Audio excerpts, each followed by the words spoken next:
로마 신자들에게 보낸 서간 제11장 이스라엘의 남은 자들. 그래서 나는 묻습니다. 하느님께서 당신의 백성을 물리치신 것입니까? 결코 그렇지 않습니다. 나 자신도 이스라엘 사람입니다. 아브라함의 후손으로서 베냐민 지파 사람입니다. 하느님께서는 미리 뽑으신 당신의 백성을 물리치지 않으셨습니다. 여러분은 성경이 엘리야에 관하여 무엇이라고 말하는지, 엘리야가 하느님께 이스라엘을 걸어서 어떻게 호소하였는지 모릅니까? 주님, 저들은 당신의 예언자들을 죽이고 당신의 제단들을 헐어버렸습니다. 이제 저 혼자 남았는데 저들은 제 목숨마저 없애려고 저를 찾고 있습니다. 그런데 하느님의 대답은 어떠하였습니까? 나는 바알에게 무릎을 꿇지 않는 사람 7,000명을 나를 위하여 남겨두었다.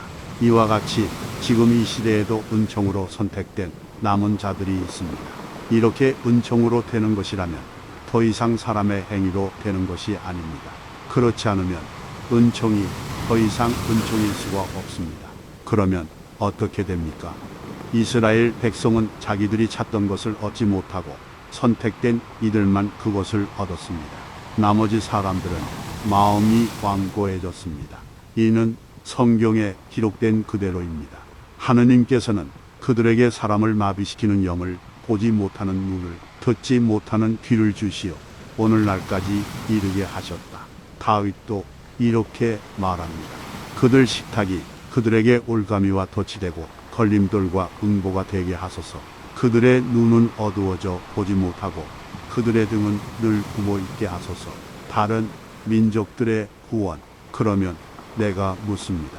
그들은 걸려 비틀거리다가 끝내 쓰러지고 말았습니까? 결코 그렇지 않습니다. 오히려 그들의 잘못으로 다른 민족들이 구원을 받게 되었고, 그래서 그들이 다른 민족들을 시기하게 되었습니다. 그런데 그들의 잘못으로 세상이 풍요로워졌다면, 그들의 실패로 다른 민족들이 풍요로워졌다면, 그들이 모두 믿게 될 때에는 얼마나 더 풍요롭겠습니까? 이제 나는 다른 민족 출신인 여러분에게 말합니다.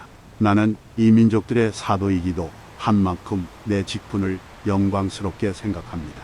그것은 내가 내 살부치들을 시기하게 만들어 그들 가운데에서 몇 사람만이라도 구원할 수 있을까 해서입니다.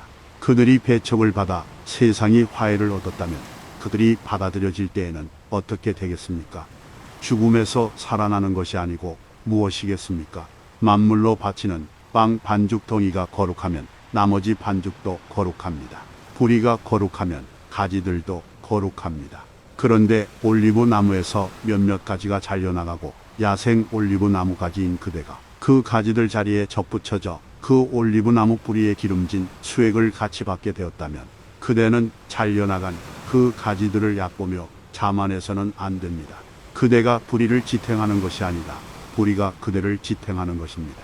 이제 그대는 가지들이 잘려나간 것은 내가 접붙여지기 위해서였다 하고 말할 것입니다.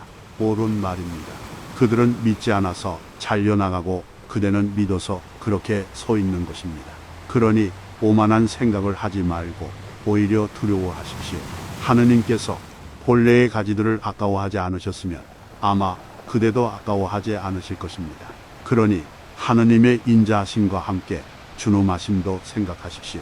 하느님께서는 떨어져 나간 자들에게는 준엄하시지만 그대에게는 인자하십니다.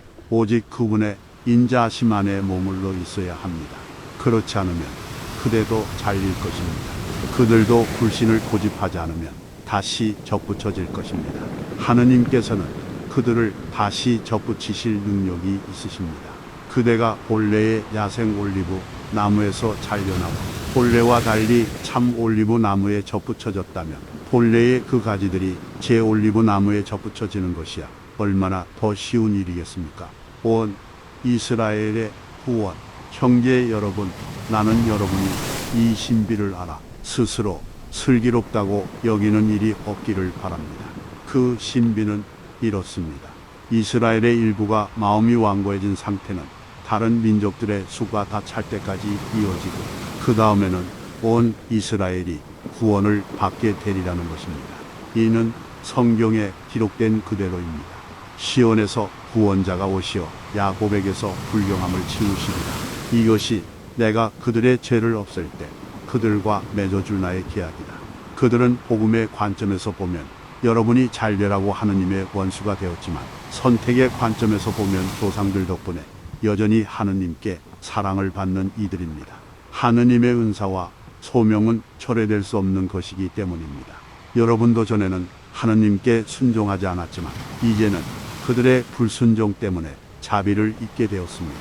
마찬가지로 그들도 지금은 여러분에게 자비가 베풀어지도록 하느님께 순종하지 않지만 이제 그들도 자비를 잊게 될 것입니다. 사실 하느님께서 모든 사람을 불순종 안에 가두신 것은 모든 사람에게 자비를 베푸시려는 것입니다. 하느님 찬미가 또 하느님의 풍요와 지혜와 지식은 정명 깊습니다.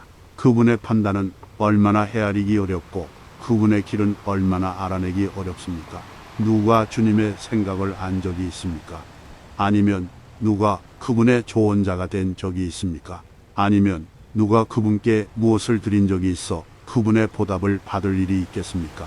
과연 만물이 그분에게서 나와 그분을 통하여 그분을 향하여 나아갑니다. 그분께 영원토록 영광이 있기를 빕니다. 아멘.